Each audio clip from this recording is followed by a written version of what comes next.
Okay, good evening, or morning, or just afternoon for those the other side of the Atlantic.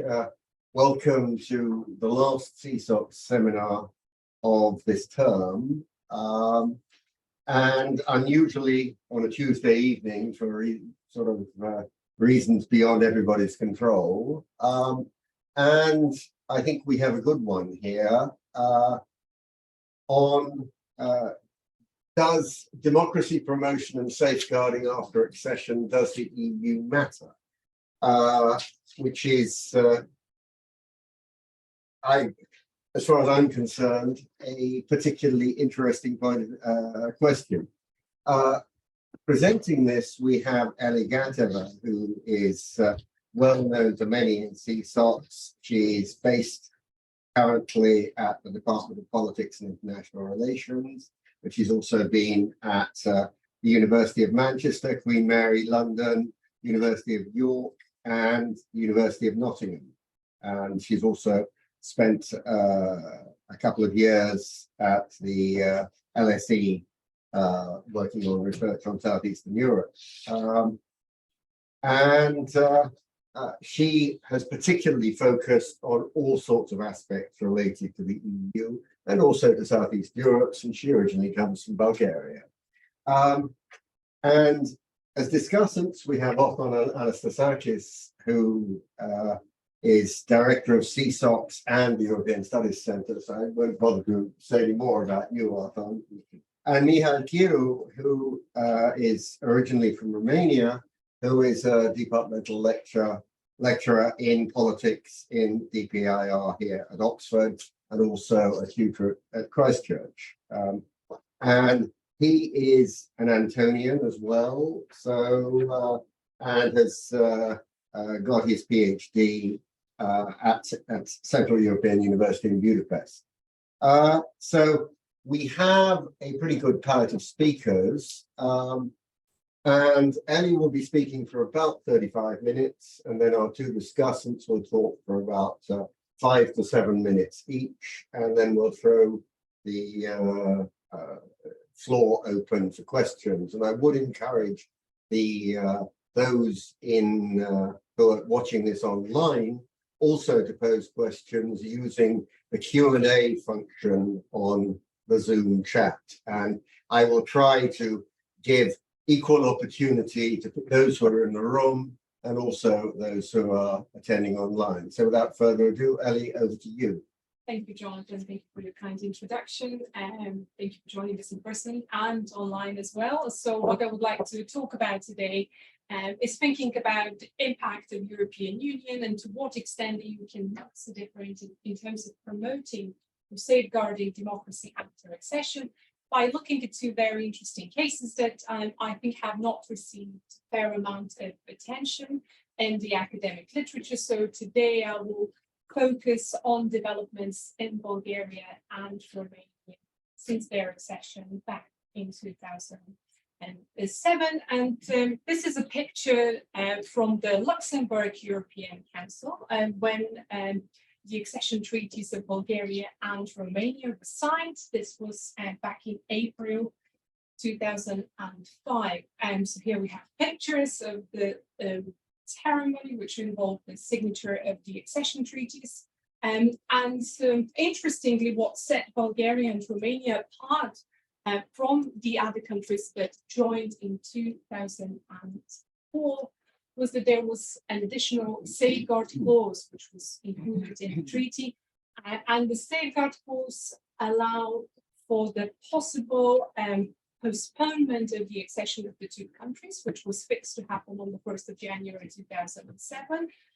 However, Article 39 provided for the possibility, if there is clear evidence that the state of preparation is not particularly advanced, or there is serious risk to the states being unprepared to meet the requirements of membership, and to postpone accession by 1 year, so that Bulgaria and Romania joined 2008 rather than 2007, but also provided for the use of different safeguard measures. So in essence, this is key to some of the developments that I will talk more about and understanding why Bulgaria's and Romania's post-accession trajectories have been quite different compared to all other EU member states. So what we have here, this is the former Commissioner for Enlargement, Othon, and essentially a decision on whether Bulgaria and Romania should join in 2007 or 2008 was initially supposed to be taken back in May. Then the Commission decided to postpone this decision and to announce just 3 months before accession whether Bulgaria and Romania will make it to join on time in January 2007, or they will have to wait for 1 more year and join in 2008. So here the Commissioner is presenting the monitoring reports on 2 countries, taking stock of the state of preparedness, and there is a difficult balancing act that the Commission manages. At this point of time, a decision is made that Bulgaria and Romania will join in 2007. However, because there are a number of outstanding issues, as a result of that, the Commission is going to establish a new mechanism for cooperation and verification of progress, and the focus is on a number of outstanding areas in the question of Romania 4, and in the question of Bulgaria 6, in the judicial reform, fight against corruption and organized crime. And the focus is that benchmarks have been established and they take account of developments in both countries. And this is an instrument which the Commission envisages as an opportunity to support and help continue the reforms with vigor and verify that the progress on the ground is actually taking place. So there is relief and excitement that Bulgaria and Romania will meet the target date and become member states of the European Union on the 1st of January 2007. But also there is homework to be done on, or in many cases, the unfinished business of what should have happened during the pre-accession period will need to continue after accession. And initially, the CVM is supposed to last for about 3 years, because 3 years is the time frame for the application of any safeguard clauses which are included in the accession treaty and essentially provide an instrument to sanction lack of progress. And we have seen that the mechanism still remains in place today. Even though in 2019, the Commission recommended the lifting of the cooperation and verification mechanism in the case of Bulgaria. And in November last year, it recommended the lifting of the mechanism for Romania. An official decision has not been taken. So it's been a significantly longer period than the Commission initially envisaged that the mechanism will remain in place. And this, of course, has raised a number of different questions. How successful or unsuccessful European Union and European Commission drive has been to influence developments in both countries, in Bulgaria and Romania. And I mean, again, just to highlight some of the key defining features, if you like, of this unique and unprecedented is a word that I'm going to be using a lot in my presentation because it defines the number of interesting developments. So the CVM monitored, set up to monitor particularly judicial reform, fight against corruption and organized crime. I mean, again, it's controversial because it looks at area but there is very little key, which means that the way that the conditions set, as well as the way progress with this conditions is evaluated, is open to interpretation. And even though it was set as an open-ended mechanism, so right from the start, the Commission refused to give a time frame for a date, it was essentially envisaged to last for up to 3 years. Has been, of course, controversial and divisive. Many Bulgarian and Romanian politicians have complained that this is, in essence, second-class membership, that no other member states have been subjected to this kind of a rigorous scrutiny on a regular basis. And of course, we will see that it has also led to a range of different circumstances, including both countries still not joining Schengen. But I would also like to highlight that the CVM, as well as having important implications for developments in Bulgaria and Romania, also has helped the Union develop its enlargement policies, particularly the revision of EU enlargement strategy towards the Western Balkans, as well as shape developments internally. So in essence, I think that now we have achieved to a certain extent a CVM for all EU member states with the introduction of the EU Rule of Law report. So to have a quick look at some of the trajectories of Bulgaria and Romania have diverged. But what I wanted to show you as well is to have perhaps a broader comparative perspective, because most of the literature will look either at Romania or Bulgaria and Romania all together. Romania is perceived to be the success story, and Bulgaria is perceived to be not so successful. And you can see clearly that, I mean, again, the starting point that we have in the case of Romania is significantly below all other candidates, including Bulgaria. And here I have started with 1997, 1999. This is the time when accession negotiations will start with the first wave of Central and Eastern European countries, then Bulgaria and Romania. And the second, the so-called Helsinki Group, will open accession negotiations in 1999, just to give a longer term perspective of some of the developments. And this is the data set that we have from VDEM. And I mean, again, you can see that it's quite remarkable where Romania has been in terms of the achievements that are registered in 2015 and 2016. After that, there is a dramatic fall, and then the situation improves. While in the case of Bulgaria, there has been a relatively stable developments from 1998 to 2008, and then just a very gradual decline. Although the latest data that was released 2 days ago, I haven't had the chance to include it. Now, apparently, over the last 3 years, Bulgaria is in the top 10 democratizing countries again. So it's interesting. I guess it's just a question of how long term is your perspective, but I wanted to show you that as well. Just also to contrast developments in Bulgaria with Hungary and Holland. And I mean, again, Hungary is one of the countries perceived to be the front runner of the Eastern enlargement. And obviously, we all know how things have changed as well. But just to highlight that it's not just about how advanced countries at the point of entry to the European Union or at the point of becoming a member. It is also, I mean, things can change not only in semi-consolidated or even in fully consolidated democracy. All the established democracies can also experience a setback. So, I mean, again, it has been quite a dynamic situation. But I mean, again, even if you look at the data that we have here for the rule of law developments, we can see that there has been also quite an important shift. Sorry, this is the liberal democracy. The previous slide was looking at rule of law developments. So it's quite remarkable in terms of where Romania was and where it is, despite some of the setbacks that it has endured.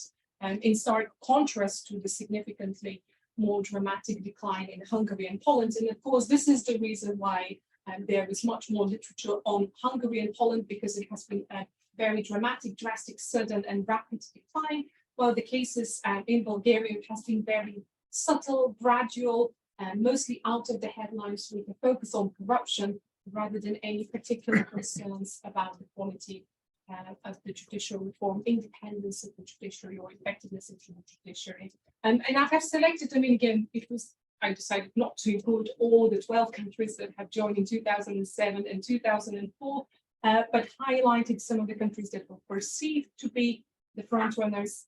And more recently, Malta and Slovenia, a number of different issues have been flagged and concerns raised within the rule of law reports in the European Commission. So it's interesting to have broader comparative perspective and to contextualize Bulgaria and Romania's journeys. So the next question is, how should we explain this diverging trajectories? It doesn't have anything to do with the EU or not.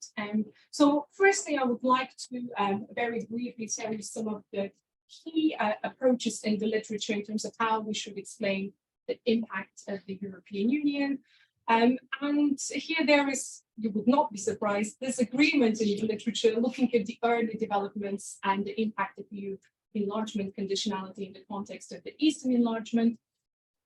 Some have argued, including Mihail Budova, that EU only mattered in transition countries. So in countries that have already moved on an established path, such as some of the first frontrunners like Hungary, and the EU didn't have much of an impact because they have already embarked on a trajectory embracing liberal democracy. But it was countries such as Bulgaria and Romania and Slovakia where the EU did make a difference and helped them embark on a path towards liberal democracy.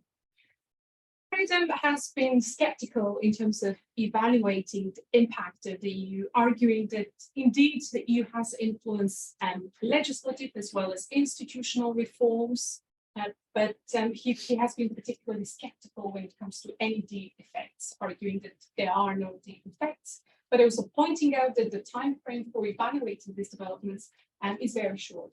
And then we also have the external incentives model that has become one of the most widely referred to, used, and most dominant approaches in the literature to explain the impact of the EU. And here the main focus is on rewards and sanctions, particularly with the focus on the credibility of the EU's membership perspective. So how credible is the EU's commitment to letting candidate countries become members of the European Union. And the focus essentially has been that after accession, EU loses the leverage that it used to have because the ultimate reward of membership has already been granted. And then the focus should be on sanctions. So if we are looking at development after accession, we should take into account how credible EU sanctions are. So essentially the debate has been about what's at stakes if we'd like to understand and explain the impact of the EU. I mean, again, very briefly to talk about how are we tracing and measuring impact, because I think that this is an important part of the puzzle before I explain what is my approach to addressing this challenge. So again, in the early literature, there has been more or less a dichotomy. So the literature would look at impact or no impact. So either positively perceived that the EU has an impact and candidate countries are complying with EU rules, or there is no impact. And more recently, of course, there is acknowledgement in the literature that the EU can have unintended consequences and as well as negative impact on a range of different developments. There is also a need to explain not only positive lack of impact as well as trying to account for negative developments. And there is, of course, a challenge measuring compliance with EU democratic rules because there is no clear EU model. And of course, the Copenhagen political criteria is relatively broad. It is open to interpretation when it comes to the scope of EU conditions, as well as how we go about and evaluate compliance. So in an essence, the EU has changed its approach, moving from adoption to implementation to now asking for a track record of implementation and ensuring that reforms have become irreversible. But what I would like to do today is to try to convince you that understanding compliance with specific policy dimensions is incomplete without reflecting how EU membership changes domestic politics and policy making. So provide a broader context to understand how the EU is having an impact, particularly in the context of compliance with EU democratic rules. So if we look at before and after accession, the type of relationship that we have between candidate countries and the EU is one of an asymmetric power relationship. And here this is I think a picture that summarizes this type of dynamic. So here we have the former Prime Minister of Moldova meeting the current EU Enlargement Commissioner. And what we see after accession is a relationship that is based on mutual interdependence. And this is a picture that we have recently taken from an informal meeting of the Justice and Home Affairs Ministers. So the key difference, of course, is that if you are in the room at the table, you have the power to shape all types of different EU policies and decisions. And as a candidate country, of course, you cannot do that. And obviously, this wisdom has resonated very strongly after Brexit and in the UK as well. So I think that taking into account this important shift should guide our discussion in reflecting and understanding developments specifically after accession. And the way I go about it, I identify some of the key empowerment mechanisms and some of the key constraints that are available as a result of EU policies and EU membership. So what I do, I identify two approaches or two ways to think of empowerment through participation. So here, obviously, policymaking provides an opportunity for all member states to have an impact and influence decision-making at a supranational level. And this is the reason why that membership can lead to executive empowerment at a supranational level. Many have argued the executive becomes stronger vis-a-vis the national legislature. And there is wide literature on this topic. And there is also the process which involves selecting EU leadership. And here again, individual member states can have a significant impact if they are determined to block some of the decisions, because it requires, most of the nominations will require a 4/5 majority in the council. In addition to empowering the executive, of course, EU citizenship provides opportunities for societal empowerment, granting rights, and also providing opportunities for citizens to pursue their rights at European level or the European Court of Justice, but also an opportunity for different civil society organizations to pursue their initiatives and to have an impact. So it's not just state actors, non-state actors can also benefit from EU membership. Yeah, this is one of the rooms where decisions are taken in the European Council to drive the point about the importance of being at the table. And in addition to empowerment through participation, there is empowerment through resources. Obviously, funding is the most obvious one.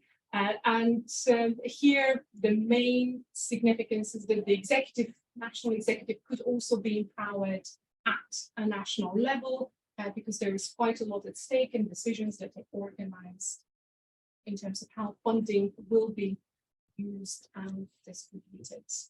There is legitimation as well.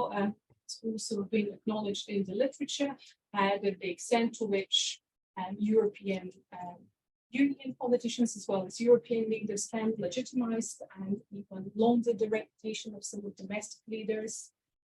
And policy making also provides an opportunity to shift the balance of power. And here for legitimation and for policies, I have highlighted the opportunities that it does not necessarily lead to executive empowerment. A range of different policies might contribute to differentiated empowerment. And for example, as we will see in the case of Romania, some of the NGO sectors will be enhanced or their positions strengthened vis-a-vis the national executive and put them in a better position to influence policy making. And I mean, again, this is just one controversial example, I would say, of legitimation, and when the president of the European Commission contributed to a national campaign in Croatia. that has attracted quite a lot of criticism. And this is one of the examples. Obviously, depends which family politicians are from, but it could have a significant impact at boosting and legitimating their position. And we have as well a number of important constraints that can be introduced. So this should be constraints. So there we have a monitoring. Monitoring could be permanent feature, universal, applicable to all EU member states, or could be more on an ad hoc basis, as has been the experience with Bulgaria and Romania. We also have European pressure, and here the focus can be either to provide encouragement, but much more interesting, actually, there is criticism that is issued through the form of letters, statements, formally or informally. We can have critical resolutions adopted by the European Parliament as well. Another important mechanism through which the EU can constrain is exclusion. And I mean, again, the first thing that immediately springs to mind is Article 7 and the opportunity for exclusion member states to have their rights suspended in the Council, but also there are other forms of exclusion, and I have particularly highlighted some of the safeguard provisions in the accession treaties, as well as accessions such as the accession to Schengen. So what we have is member states can prevent further integration by delaying and blocking further integration of different countries. And of course, we have withdrawing resources has also become a particularly powerful mechanism to try and constrain developments in EU member states. So here there is the possibility to freeze, block, or lose EU funding. But more recently as well, there is the possibility for the EU to prosecute fraud against EU budget, as well as through the infringement process, the EU has the possibility to impose fines. And so these are 4 different mechanisms that EU can use with the aim of constraining the different national institutions.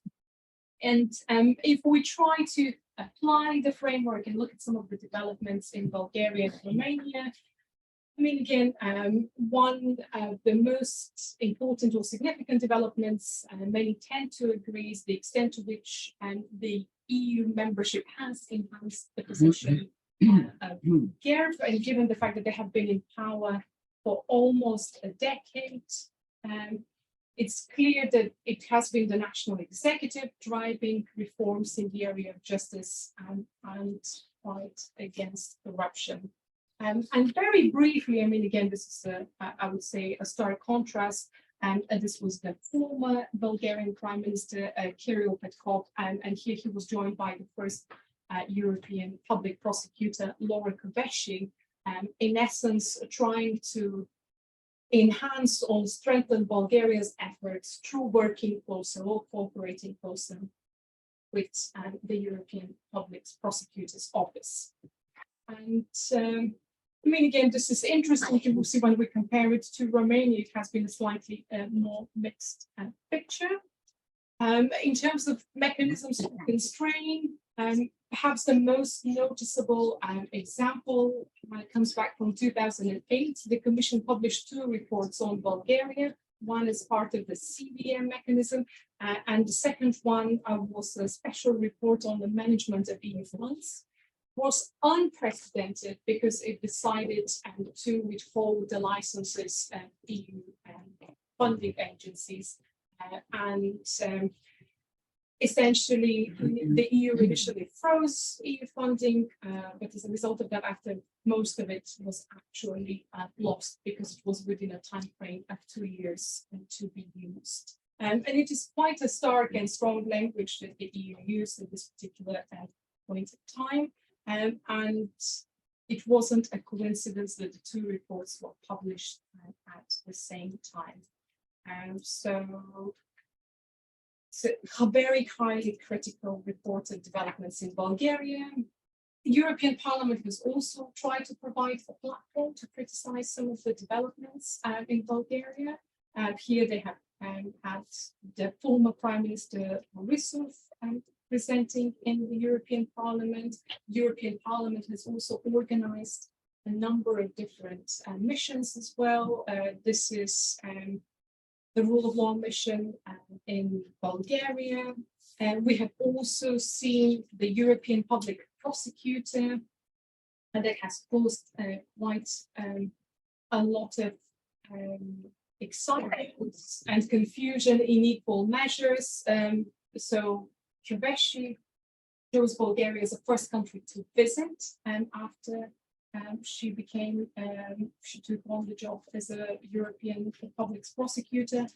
Shortly after her visit, the former Bulgarian Prime Minister Borisov was detained, and then there was an announcement was made that it had to do with the work of the European Prosecutor's Office. They left quite a cryptic message on Twitter saying that work is continuing, there was no evidence, and he was released.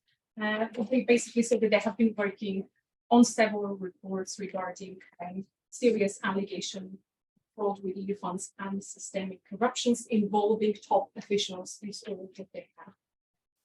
So it still remains unclear. And then a number of different mechanisms have been used, and many would argue with very limited impact. And although we haven't seen any dramatic backsliding in the case of Bulgaria, many believe that the nature of backsliding has been a bit different.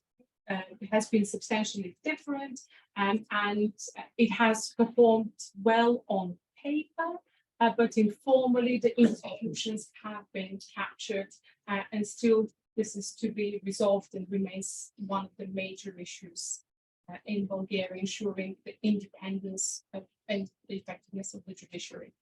And in addition to that, there have been repeated attempts to exclude, to also use the mechanism of exclusion, and Schengen accession is the most prominent one.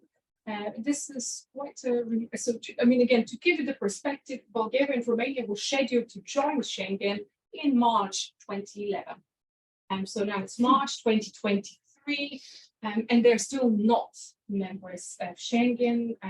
So the last time the plan was to join in January this year, it hasn't quite happened. But in 2010, France and Germany, their interior minister sent, I would say, quite a strongly worded letter to the European Commission, and by essentially arguing that even though both countries meet the technical assessment, which is the Schengen criteria to become members of the EU, so these conditions, it doesn't mean that this is the reason to be given positive assessment. It is impossible not to take into account the shortcomings of the general situation in these countries, especially as they have been found by the Commission in the framework of the cooperation and verification mechanism. So since then, even though there is no formal link, a number of different countries have informally used the cooperation and verification mechanism to argue that both countries should not be allowed to join Schengen. And most of the countries have been convinced that Bulgaria and Romania have made enough progress, except for the Netherlands and Austria. The last time did not consider it. I think Austria was not happy with the developments in Romania, Netherlands. Bulgaria. Austria, Romania, the Netherlands. No, I think Austria both with Bulgaria and Romania, Netherlands only in the case of Bulgaria. So since then, there have been, interestingly, I mean, again, if we look at the around 2012, there was also a discussion that even the lifting of the CVM will not be enough, and it's not going to mean that they're prepared enough to join Schengen. The Netherlands has insisted on 2 positive reports to lift its veto, and now has been asking the Commission, where is the report on Bulgaria, even though the Commission stopped reporting on Bulgaria back in 2019. The Netherlands asked for an additional CVM report on Bulgaria, and the Commission told them there is not going to be one. So, I mean, again, this is what has happened, and developments in Romania. Here, the mix of who has been empowered is slightly different. So we have the first picture, Monica McAvey. She was from the civil society and became a Minister of Justice. This was just before accession from 2004 to 2007, and she was considered to have been instrumental in starting reforms and enhancing the independence of judiciary in Romania. And here we have Laura Kövesi as well. She has been also very important and a prominent figure. And despite attempts to block the nomination and selection, this is her at her ceremony when she took an oath to become the first European chief prosecutor. And also the European Union has been much more successful in terms of exercising pressure when it comes to Romania. There are two key points or highlights. So the 2012 institutional crisis. In this case, the European Commission reacted very swiftly. Now, this is the Prime Minister. Ponta was summoned to Brussels, and an additional to-do list was introduced in the case of Romania. And asked to act swiftly. And then we also have a longer time period from 2017 to 2019. We have a number of controversial reforms that many have argued that mirrored developments in Poland in terms of undermining the independence of the judiciary, or also reversing legislation on fight against corruption, weakening some of the attempt to weaken legislation prosecuting corruption. Here we have the Vice President, the then Vice President of the European Commission, Timmermans, having arranged another meeting. This one is in Bucharest, after Laura Kövesi was dismissed from her position in Bucharest. This was just before, later on, she took on a different job. But it was particularly controversial as she was seen as one of the key, her institution was perceived to be one of the main drivers in the fight against corruption in Romania, and there was a very dramatic attempt to reverse these developments. So since 2019, the situation has improved, and a number of different reforms have been adopted in Romania, but as we have noted before, that exclusion has also continued to be used in the cases of Bulgaria and Romania. And again, it has a broader implications, and both countries have not been able to also participate and contribute and enjoy their economic freedoms as a result of it as well. So if we are to draw some conclusions and looking at the developments in both countries, again, I'm sure we all by now agree that membership does not mark a point of no return, particularly with regard to democratic transitions and institutions. And it's not just the case of Bulgaria and Romania that were not fully prepared. We can see that countries can backslide and reverse positive developments. The EU definitely has an important role to play and can have an impact before and after accession. Bulgaria and Romania's experience has had a fundamental impact on how EU enlargement policy has been reimagined and revised, as well as on the development of new internal instruments, including the Rule of Law Report and the EU Justice Scoreboard. And again, now we have monitoring compliance with the Copenhagen political criteria applied to all EU member states, and importantly, it's considered a permanent development rather than a temporary measure. To conclude, I think that understanding the impact of the Union requires studying the key mechanisms through which the Union can empower and constrain domestic actors. So this is where I will stop. And congratulations, you've really hit the timing almost perfectly. Thank you. Thank you very much indeed. One of you wants to go first? Othon, age first. Age first, and I would like to say that I'm very pleased to be included in this panel, and I've also enjoyed very much reading this paper, Ellie. Very interesting points in there. It's also great to be in this panel also because you've got the Bulgarian perspective as well, EU and Bulgarian. Mihail has the EU and the Romanian. Jonathan has also the experience in the European Commission and Romania. And that is really a very rich panel for me. I've noted some very interesting points that, in your paper. First of all, it's great that it focuses on the post-accession EU ability to affect democratic politics beyond the accession conditionality and to measure the EU leverage for democracy promotion after accession is welcome because we've known so much for the pre-accession process that those studies are really, really significant. Secondly, the discussion beyond rewards and sanctions is also particularly important, that binary that we spoke about, and how you are looking into the instruments in a much more nuanced way. Then this comparison between Bulgaria and Romania is also a very big plus to show how those mechanisms, CVM, have worked in the case of Romania and in Bulgaria. And what account, as you say, for this diversity of outcomes and very important lessons to be learned. And finally, also very good discussion and lineup of the mechanisms that you bring and the instruments that the EU is using in the rule of law approach when democracy is threatened. I particularly find the idea of empowerment in a very interesting discussion that we can engage, but also the constraining as well. Both of them very exciting propositions to discuss the framework of testing the EU's accession leverage. In general, there are two angles in this type of discussion, right? The first one focuses on the nature of the beast.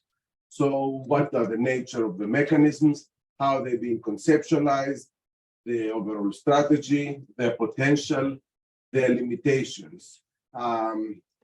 If it is, the focus is on the EU side, we tend to define contradictions, conflicts, whether they are preemptive or whether they are reacting to the backsliding. Are they ambivalent in terms of their goals? What are the limits of their outreach? Do they focus on the adoption or the implementation phase? Or is the EU countering backsliding after this has happened, or preempting backsliding by using constraints? So these are all very important questions in this EU focus. Empowerment in itself is very ambivalent. I think you say that. It's very important, I think, to try to nail it a bit more effectively, I believe. I find this notion of differentiated empowerment very interesting. This is something that we are also using in our study and the project that we are planning to do on EU-Turkey relations through the migration 2015 deal, in the sense that we all know how this deal led to the empowerment and the autocratization of Erdogan's authority. But at the same time, what is less known is how that deal also led to various synergies with NGOs and civil society, and that we are trying to see how it has empowered those actors as well towards the direction of more democratic politics in Turkey under what we see as an autocratic regime in principle. So I think it's a very interesting concept that you might want really to engage with this in your analysis. Now, the second focus in these kind of studies is on the effectiveness of the mechanism, the impact that you're talking about, the ability to transform. If the emphasis then is on compliance and reform, how is this measured? How do we know if the EU has a concrete impact and is the actor that is bringing about the change? And again, is compliance at the level of adoption, or is it at the level of implementation as well? What do we call compliance? These are all, I think, very significant questions as well when we throw the light on the impact of the mechanisms. And where I would like to ask you is, where do you think, I mean, you did discuss a lot the impact, but you're also talking about the nature of the mechanisms as well. You know, where does your paper stand more clearly in this kind of binary there? My second point is that your paper sometimes reads analytical, lessons learned, and normative at the same time. That kind of confusion, of course, is natural. The combination rather is natural. But as I was reading it, I thought that sometimes you are doing an analysis of what has been happening by the use of those mechanisms in the actual cases. In the end, you talk about the lessons learned and how that kind of experience with Bulgaria and Romania has led to a new attitude of the European Union towards democracy promotion, but also normative discussion throughout the paper, how the EU can actually have an impact by using those kinds of mechanisms. My other point is that from reading these two cases, it is not, extremely clear to me whether we can really say that Romania is the success story and Bulgaria is the failure, or if not the failure, a country which is much more doubtful. So I'm not totally convinced by the initial paradox of this diversity that you're talking about, in that you've got the same mechanism, that you've got different outcomes. Yeah, sure, we see now that Romania may be doing better, but then there was a very, very big drop during 2015, 2017.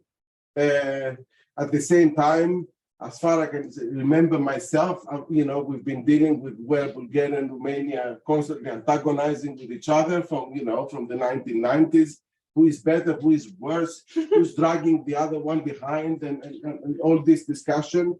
So I was just wondering, instead of looking at the national cases, as kind of full packages of success or failure, you might want to discuss the particular sectors of success or partial success or failure, and not look at the countries as a whole. So look at which sectors have really benefited from these kinds of instruments and that kind of the EU leverage. That might tell you better as to under what conditions you can have that kind of an outcome under those circumstances. From your discussion, I thought you are looking more on the on the power, on the elite kind of interactions, especially when looking at Bulgaria. Boyko Borisov is very, very dominant in all of this, in leading the democracy in one direction or the other. What I think needs a little bit strengthening is to look at the combination of all those instruments together and what kind of impact we have. But then we are going into are you going for a certain type of causality as to, which instruments cause what kind of outcomes? That's a much more complicated process as well. But there's always the question, how can we prove the leverage of the European Union in terms of a positive outcome? How can we clearly say that it is actually the European Union that has been responsible for turning the players, around and making them think differently? And you are using also some, you're using interviews for this. Are the interviews enough, sufficient in order to understand? I mean, I would like to ask you to say something more about your interviews that you have used. My final point is that overall, our understanding of this democracy promotion of the European Union, especially after the years of backsliding, is very much conditioned and informed by what's happening in Central and Eastern Europe. Some call it double standards, in that the European Union is not addressing adequately what is happening in the old member states, and the whole kind of philosophy is being geared by what has been happening in Bulgaria, Romania, and also Hungary and Poland.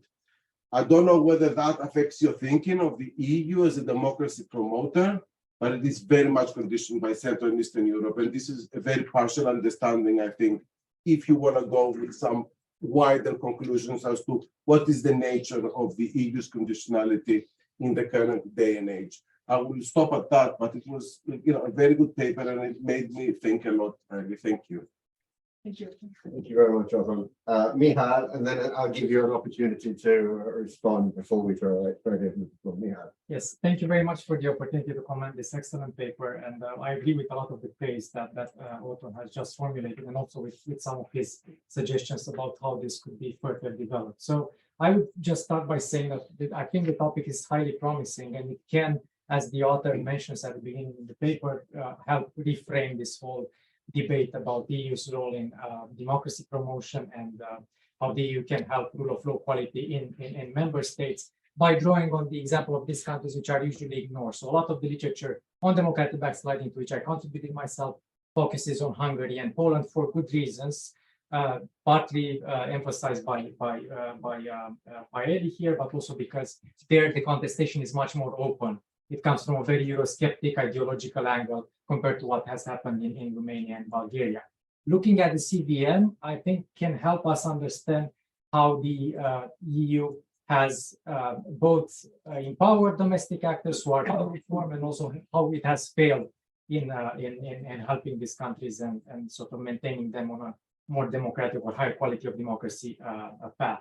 So I would praise Eli also for the very rich corpus of data she collected for this paper. So she draws not only on those 30 interviews, but also on all these reports that were published by the CVM and a lot of secondary research as well. And I think this is a very rich corpus of data that should be explored and exploited a bit more in the paper. And as Othon mentioned, some of these details should be made a bit more clear. Now, what are my key points? I think, first of all, we still lack a clear understanding of your main argument. So you start from this apparent puzzle of having CVM in the two countries and telling us that EU membership and CVM on their own are not enough for a successful outcome, because you see this divergence in outcomes in Bulgaria and Romania. So then the argument that you want to make is maybe that EU has a positive impact, but only in tandem with domestic reform-minded actors and under certain conditions. Are these actors maybe political actors? Are they also from the civil society or from the judiciary? I think that needs to be spelled out. I think it was much more clear in the presentation than in the paper. And then this idea of societal empowerment remains a bit vague in the paper. Of course, there are these civil society organizations in Romania which have a pro-democracy, rule of law agenda, who were empowered by the CVM. Also associations of judges as well. And then you could link that, I think, with new developments at EU level that have also empowered these actors. For instance, the European Court of Justice Portuguese judges case has definitely empowered the judiciary in member states, especially member states that are trying to politicize those judiciary and control the judges. So you have in Romania a case of the Constitutional Court borrowing arguments from Poland about the national constitutional identity. And then on the other hand, you have judges who write directly to the ECJ to defend their independence. So that can, I think, can prominently in the paper. Of course, there is also the darker angle. One could say that the CVM has also empowered a rather perverse form of entrepreneurship in this country by actors who use this anti-corruption rhetoric and the opportunities opened by CVM to entrench their position. So in Romania, of course, there was some success in the high-level anti-corruption crusade of Kövesi and her anti-corruption directorate, but at times that seemed a bit selective or conducted with bending constitutional norms, and there was this secret protocols between the intelligence service and the anti-corruption directorate, which shadowed that success. So with what kind of costs has that success been achieved? to me, the more fascinating puzzle is why has the CVM been lifted for Bulgaria? So you talked about US sanctions, right? And how the Commission was embarrassed by those US sanctions on Bulgarian citizens and Bulgarian former politicians and so on. So how could the Commission say in 2019 that enough progress has been made that we can actually stop the CVM? So that's really puzzling. You talk about the fact that the developments in Bulgaria were rather informal and Borisov was a reliable partner of the EPP. I think that needs to be stressed more. Is this a case sort of explained by this kind of authoritarian equilibrium? So EPP could rely on Borisov as a reliable partner even in a crisis like the migration one. So he was always there. He wasn't contesting any kind of measures inspired by the leadership of that party. And at the same time, he got shielding from Manfred Weber and the EPP in all these accusations that he is basically using the Prosecutor General Office to both consolidate his power, raid businesses, attack political opponents. So all those problems with the capture of the state in Bulgaria, I think, need to be made more clear in the paper, and also to talk about the enabling role of some EU actors in those developments. Now, several of your interviewees have these excellent remarks like everything is great on paper in Bulgaria, and that EU is not designed to react or sanction informality. I think these are really very, very important elements that should appear earlier in the paper and should be used more prominently. The interview is also the interviews on the ground from the Bulgarian civil society or Bulgarian judiciary. They argue that things would have been much worse in Bulgaria without the CVM. And then maybe what you could do would be to take this data you already have from the CVM reports to map exactly how the CVM contributed to reforms and provided that better legal framework in these countries. Because I'm not sure that has been done. If it has been done, maybe, you just cite those things, but I haven't seen it. And then this argument that things would have been worse without the CVM, could we have a counterfactual? So I know at the moment of the accession of Croatia, they were talking about having CVM for Croatia as well, and Croatia, of course, didn't want it, they didn't have it. Could we introduce that as a point of comparison? The issue linkage between CVM and Schengen accession, I think, can be emphasized a bit more. So not being in Schengen means a very big financial penalty on the two countries, and these two have been linked by initially France and Germany, and then by Austria and Netherlands. So you say at the beginning of the paper that there aren't any sanctions to CVM, where this kind of linkage means that there are some sanctions. I would challenge the interpretation of Romania as a success case, also along the lines that Othon has mentioned. And then the idea that CVM can be seen as inspiring the annual rule of law review reports, to some extent I agree with that, but also I think that the key point for which the Commission and the EU has introduced this annual rule of law review is to preempt the double standards accusations coming from Poland and Hungary, right? That you turn a blind eye on developments happening in other member states. So hence now we have a review of all the member states. That kind of argument can't be made anymore. I think you could give more details about the interviewees and use a bit more the interview data. And some final minor points. I think the idea that CVM mechanism hasn't yet been revoked is a bit controversial. I mean, they are not publishing reports anymore on that, right? So the monitoring has ended. Of course, formally it hasn't been revoked through a vote, but there isn't any more monitoring. And finally, I think that this evaluation of the policies and instruments that you have in table 2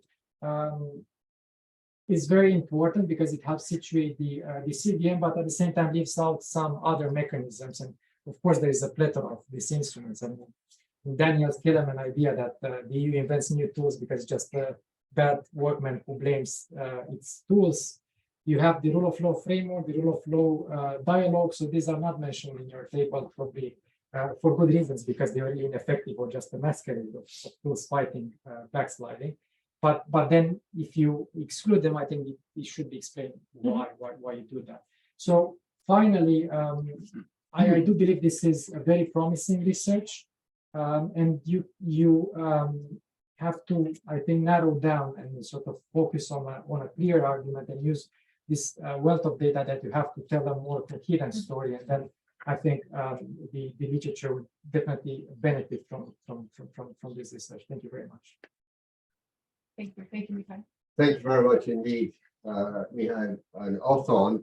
Just before you answer their questions, I have one of my own, which I'm going to take advantage of.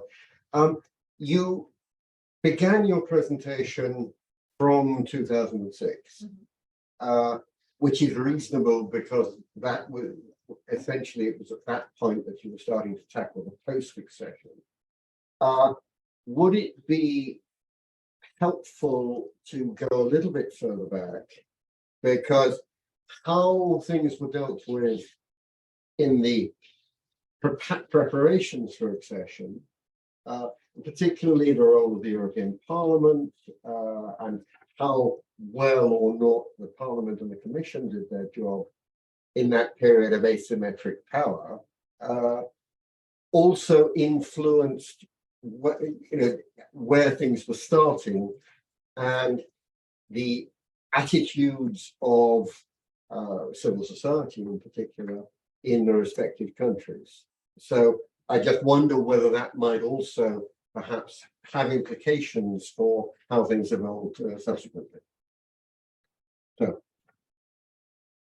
Thank you, Jonathan. I mean, I tried to provide, I started in 2005, actually the presentation for a reason, just because the early period before accession is actually very important for where we land after accession. But yeah, you're absolutely right that this is, that there is a clear and a strong link to reflect on. Thank you, Othon, and thank you, Mihail. I will just try to, I think it is also, you're absolutely right. There is more to talk about when I reflect and impact and elaborate on empowerment. But I don't necessarily mean it's a positive or a negative thing. And what has not been very well developed yet is Bulgarian example, that you can empower an executive, but it doesn't mean that by empowering this executive, it will contribute to further advancing the reforms. And that's why many have argued that the EU has actually made the situation worse by legitimizing different leaders, or by providing them through EU funding with more rents to gradually consolidate their power. And so that's why I think it's important to think of developments as being static, not static, and changing over time. Because by saying all Bulgaria and Romania have been corrupt throughout, actually obscures a lot of important developments that we can see how dynamic shifts and changes after accession. I think that there is fascinating data on how essentially EU funds start to contribute to big infrastructure projects, particularly in the case of Bulgaria. So before it used to be, before accession, roughly 30% will come from EU funding. After accession, 80% of big infrastructure projects will be EU funding. And I mean, again, the substantial amount of EU funding will come that will help consolidate and enhance the power of various networks in Bulgaria. And there the estimation is that between 5 and 15% actually there is misuse of EU funds. But I haven't gone through all the data there because there is indeed a lot. It is important. And I think that, yeah, is Romania success, Bulgaria failure? I acknowledge that this is the perspective in the literature. I genuinely think that the label of success and failure is not particularly helpful to capture the developments in either country, precisely because the situation, first of all, changes. And I mean, again, it depends on the benchmarks that you want to adopt. And so many have said the fact that the mechanism is there 15 years after accession means that it has failed. But I think that this is an oversimplification because a number of different things have happened in both countries. So, or you can argue, well, they have not dealt with corruption properly, and then that's why it has failed. But I mean, again, it's a very difficult challenge. Very few countries have addressed that challenge in the first place. So I don't think it's fair So we have I mean, again, the wording of the CVM is also very interesting. The mechanism was established to deal with outstanding issues. And then when you read the report, we talk about systemic problems and systemic threats.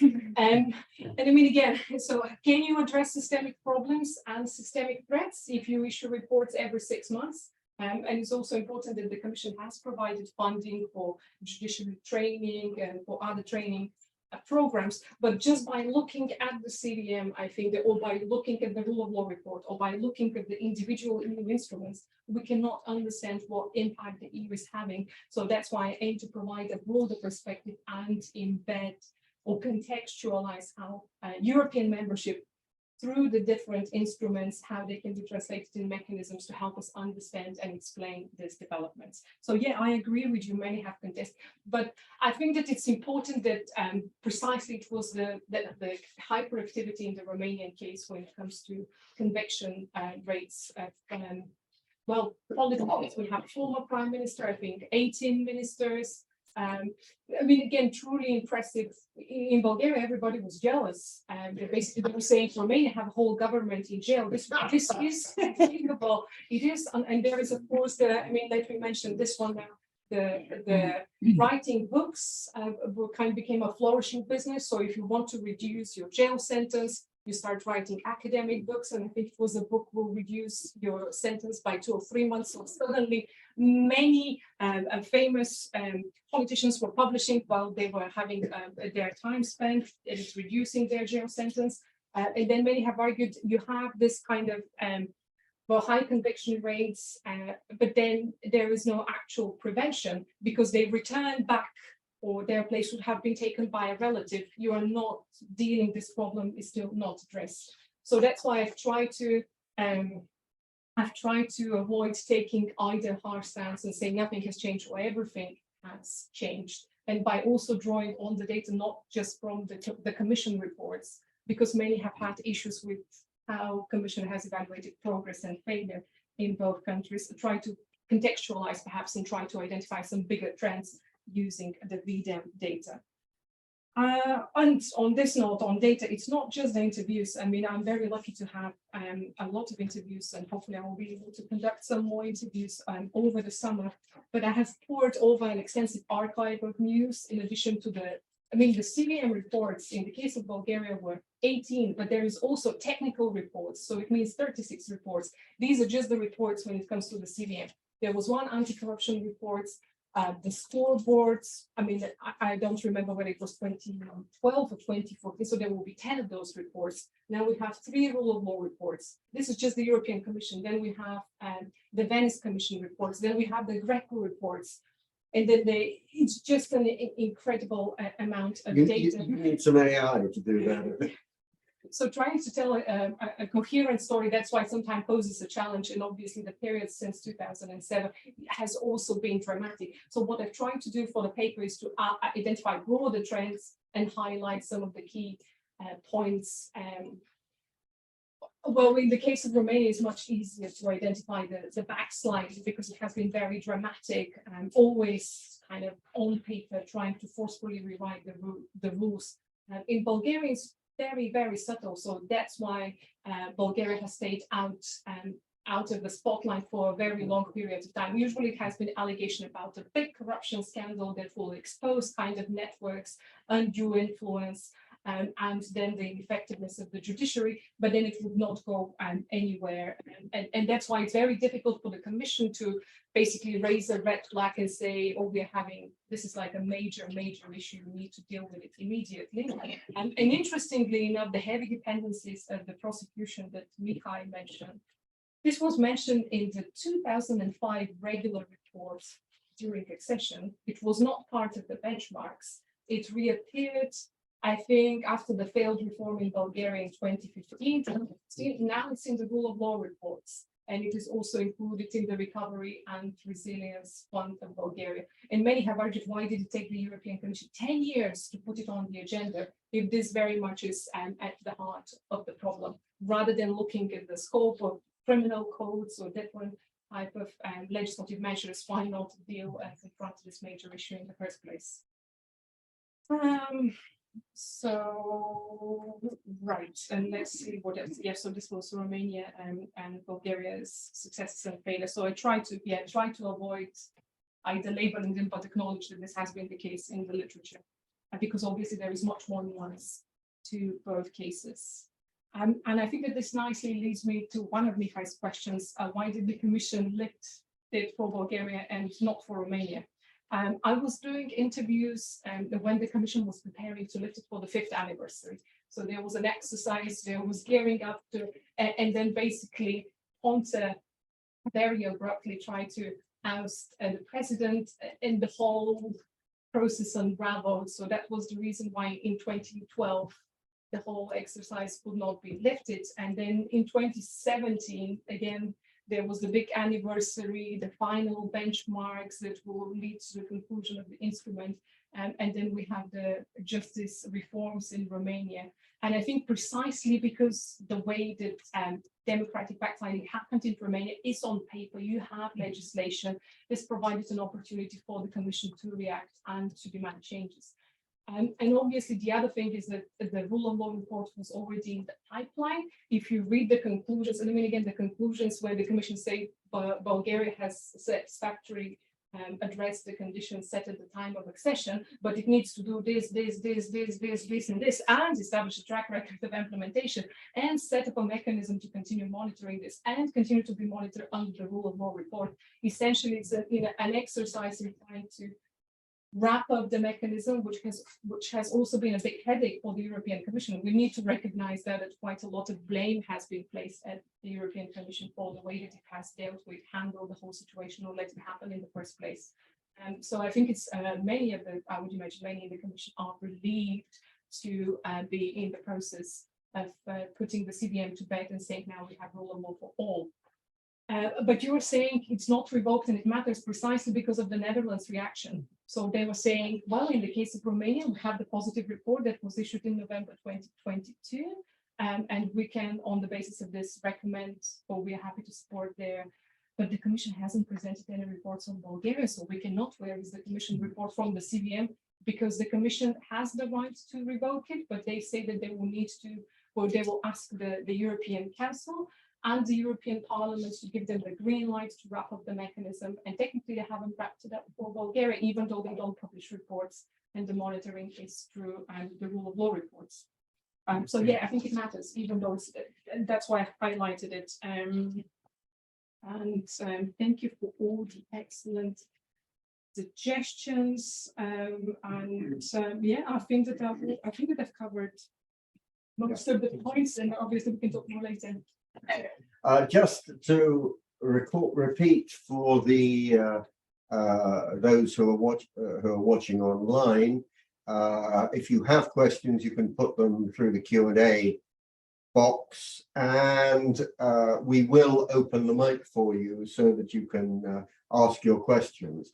So if we could put up the question, yeah, they're up on yours, which is good. Mm-hmm. But I'll begin with 3 questions from the floor. Eamon, Robin, and Adrian. Sorry, I'll come back to you next time. Eamon first. Okay, thanks for that. Very and if you can identify yourself. Eamon Noonan, research officer, and my engagement in these issues predates your period. So I worked on accession as an official assisting Emma Nicholson rapporteur at the time, up to 2000, and later 2005, 2006 as an assistant, as an official assisting the rapporteur for Bulgarian accession, and Jeffrey Van Orden. So, and that included with Emma Nicholson several visits to Bulgaria, or to Bucharest, I beg your pardon, where one of the things we learned was that the fastest way to get people's attention in Romania was to say that Bulgaria had overtaken them. But also, I remember at the time thinking that it was just as well that Ireland wasn't applying to join the European Union at that time, because we would have had a hard time meeting these requirements about corruption and that. And in retrospect, I wish we had that kind of examination at the time, because just a couple of years later, we had a financial crisis deepened and worsened by corruption between political and financial elites, quite extraordinary degrees.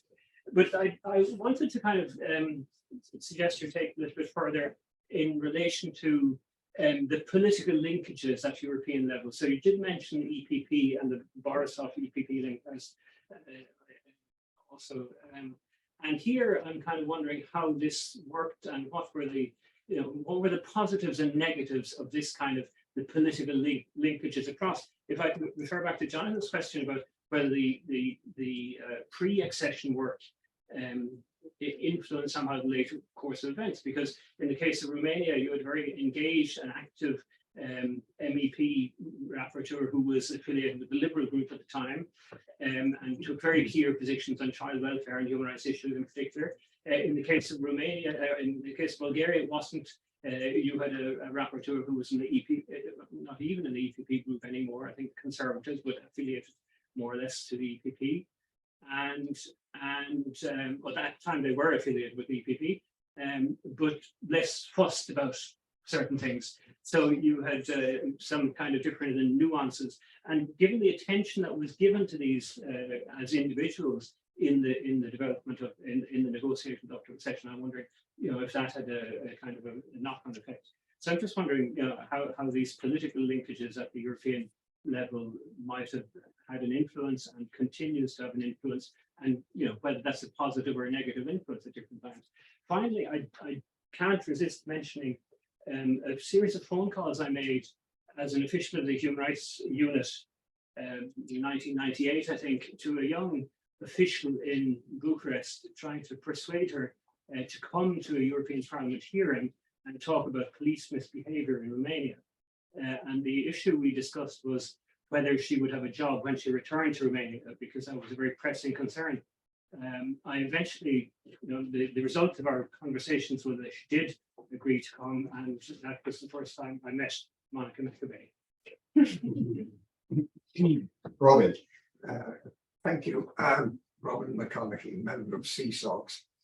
My question is prompted by the time I spent on the Prime Minister's Committee in Hungary, run up to EU accession, and its out sections, the Hungarians, being realists, often said to me, well, if we don't do this, what will happen to us? Of course, before entry, it's easy to say, well, they won't let you in.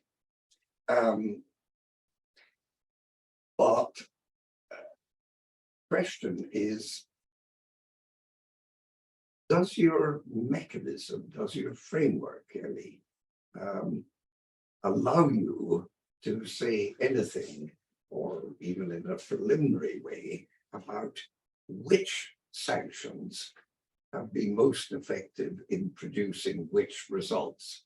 Now, that may be a step too far, but as a sort of former practitioner,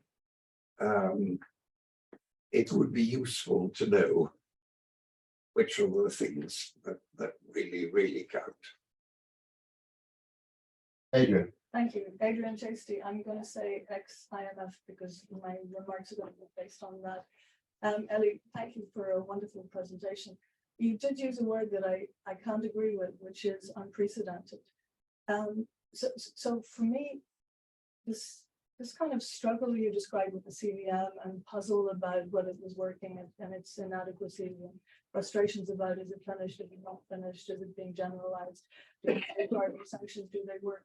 The IMF went through a journey like this over, the IMF is older than the EU. It went through a very equivalent journey over the last 75 years in being pushed into designing a system of conditionality and surveillance, let's call it monitoring. And the EU knows that it's going in the same direction. I think a lot of senior officials would say we don't want to be like the IMF. It's too stick oriented. But everything they're doing, that list of conditions in the CVM, it's exactly like conditions in an IMF program. The extension of the CVM and now and then its translation into what you call the conditionality document. All of this the IMF went through for managing the global economy. And I think it might be helpful to make the equivalent across the two frameworks. Not least because there's a big body of literature on what works, what makes good conditions and what makes good monitoring. So for example, these conditions in the CDM, they didn't meet the definition of good conditionality because they weren't time bound. Conditions that are rolled over and over and over lose their credibility. And so one of the things that I think any IMF official will tell you is that conditions have to have deadlines on them, and you might blow the deadlines 3 times, but eventually you have to either pass them or fail. Just dragging them on forever means they're not, they weren't good conditions. And again, you start learning what sanctions are useful and what are not. And I mean, I would have a very cynical response to the sanctions thing. Obviously, pre-accession is the most important one, but once you're in, the only thing that will work is money. Naming and shaming works to a certain extent, but to a limited extent. And naming and shaming is better associated with monitoring on an ongoing basis and discussion of systemic problems. But conditions should be doable. You should know whether they're done or not, and then they should be associated with sanctions. So I guess my only question here is it, have you seen this literature on the structure of monitoring and conditionality? Because I think it would be useful to bring it up. Thank you very much. Ellie. Excellent, thank you. Very interesting questions.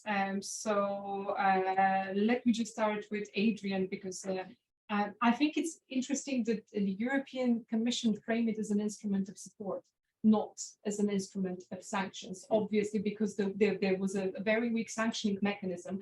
Regardless, the Netherlands was pushing very actively and also sending letters to the Commission asking to essentially activate a clause which would have meant that the European arrest warrant would not be recognized in Bulgaria and Romania. They cannot cooperate with that, and that any decisions taken in Bulgaria and Romania would not be considered.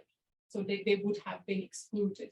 But this sanction was considered basically useless. You don't want to alienate somebody that you want to continue working with. So the approach of the Commission has always been, we don't want to sanction. We're not in the business of sanctioning. We want to develop a cooperative dialogue and relationship. And you could argue that this, for most of the time, has been the case with Bulgaria and Romania. There have been much bigger challenges with Hungary and Poland when you have an actor that refuses to engage in any meaningful way. And I think that what we have seen in Bulgaria is a classic example that you can continue to make reforms. The European Commission can be very happy and say this is but then still not achieve the results that you wanted to achieve. Precisely because, I mean, I guess perhaps my argument will be slightly controversial, maybe just a little bit easier to reform the economy or introduce an economic policy rather than trying to design a fair, stable, democratic regime, precisely because there are so many different ways to tinker with it. And another thing that has been acknowledged by the Commission as well is that the mechanism had a very specific and narrow scope. So what is not looked at is, for example, the media, the emergency ordinance procedures, all the other things that are now in the rule of law report. And some argue even what's now looked at the bigger rule of law report is still not enough to build a bigger picture. I think that what the European Commission, but also scholars, should pay more closer attention is how interlinked those issues are. And in the Bulgarian case, it was very interesting. They've invited an external audit to give suggestions how to reform the security service. And the Commission explicitly said, because Bulgaria said, oh, this is wonderful, yeah, we're going to use it. Don't pick and choose which conditions you need to implement it in its entirety rather than pick and choose, precisely because it's very easy to undermine any meaningful attempts to reform in that direction. So yeah, this will be, and I will be fascinated to look more at the conditionality literature by the IMF, but my hint is that perhaps it's just slightly easier than trying to reform the judiciary or enhance the independence of the judiciary. And I think on which sanctions, I mean, again, the European Commission has essentially argued that it's not about sanctions. But when I think about the different mechanisms, what well, I just outlined them, but I would also try to do is to argue that the European Union can use this mechanism at the same time. Well, you need to have monitoring if you want to sanction. You need to have monitoring if you want to put external pressure. So that's why I want to also highlight the significance of monitoring as a useful exercise and as a useful element to constrain, because most of the time it's just dismissed as an exercise of writing many thousands of words on paper and not having any impact. But the reality is, and I think that we've talked about it just before the start, in the case of Bulgaria and Romania, there have been regular missions that go on the ground. So they will meet with different ministries, they will meet with the NGO sector. And it means that the ministries would have to have prepared some action plan, or they will report on something. They will have still timeframes and time and deadlines to do this or that reform. So there is a constant exchange of information. And the Commission argues that the best sanction or the best prevention or the best way to deal with it is to deal with it before it has happened. So by having access at the monitoring stage, if you see that there is a controversial reform, you can raise a hand and say no and drop it, rather than wait to get a case sent to the Court of European Justice and get a verdict 3 or 4 years down the line later. So that's why I think we need to think of them in their entirety, how the EU has decided to use them, as well as perhaps highlight a little bit more the significance of monitoring as a preventative to providing this information. And also, I think it's important to stress that data also needs to be richly contextualized. So you need to have experts to understand and to read what these changes might or might not mean. And I think that this perhaps in the earlier stages of the Eastern enlargement, the Commission has struggled a little bit precisely because of lack of knowledge and understanding of what is happening in Eastern European countries.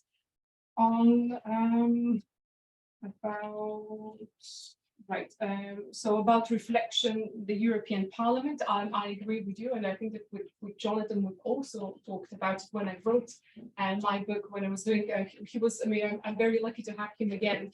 He was one of my interviews for my previous research on EU enlargement conditionality, and I have used him as one of my sources in my book.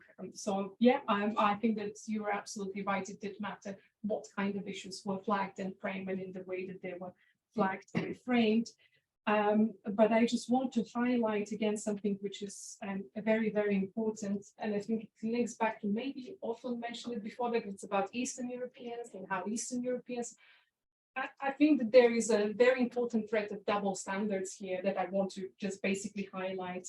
First of all, by presuming lack of agency, there is quite a lot of agency in Eastern Europe, and I think it's unfair to say, oh, look how corrupt Bulgaria and Romania are. Italy is one of the founding members of the European Union. Greece joined in 1981. Malta has had serious problems with corruption. Cyprus, so it's not an Eastern European problem. Austria as well. It has happened in many different ways. I'm not going to talk about the extent to which UK has laundered money from oligarchs from different parts of the world. And you have, when you have a system that is enabling this kind of transactions to be happening and taking place, I think it's just unfair to use the label and say this countries are very corrupt and all the Western Europeans are not. To go back to, so one last comment that I want to talk about agency in Eastern Europe. All the literature that came out after the Eastern enlargement was with the focus on how Eastern Europeans are going to obstruct decision-making process or disrupt EU decision-making. There was no reflection that they might have or make a meaningful contribution to this process.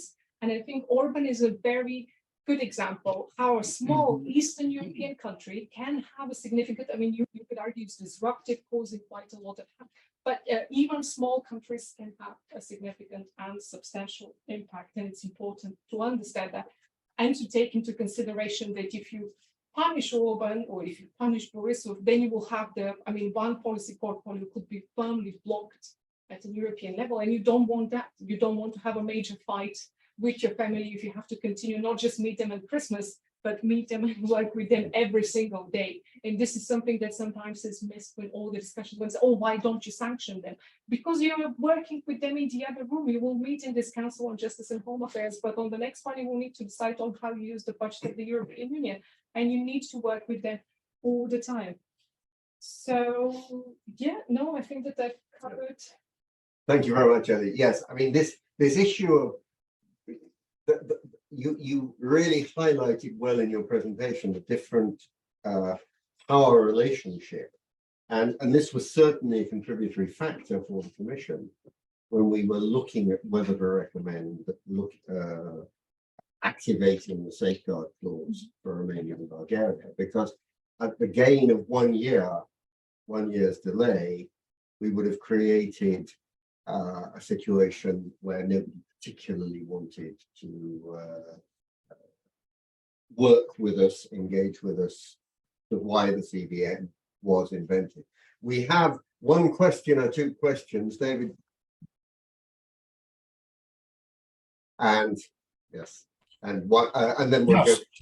go. Can you hear me? Right. Yes. I just want, I was very impressed by the paper, and I realize I'm somewhat out of date from my not having followed Bulgaria and Romania in the first years from 1990 onwards. So I expected her to be relatively more critical of Romania than Bulgaria. Could her relatively heavy criticism of Bulgaria be affected by her intimate knowledge of the country? I say that. Looking at, and I have a, shall I ask the second question, because nobody's talked about this, and this is crystal ball gazing. Will a similar mechanism be considered for any future accessions for countries from the Western Balkans? Do you think that's likely with the experience that we've had with Bulgaria and Romania? Those are my two questions. Thank you. Thank you very much, David. And now we have in the room, if you can introduce yourself. Sure, my name is Mihail. I'm a postdoctoral fellow at the DPIR in Latvia. I really enjoyed this discussion. I learned a lot. I don't have any factual knowledge to bring to the table, nor experience.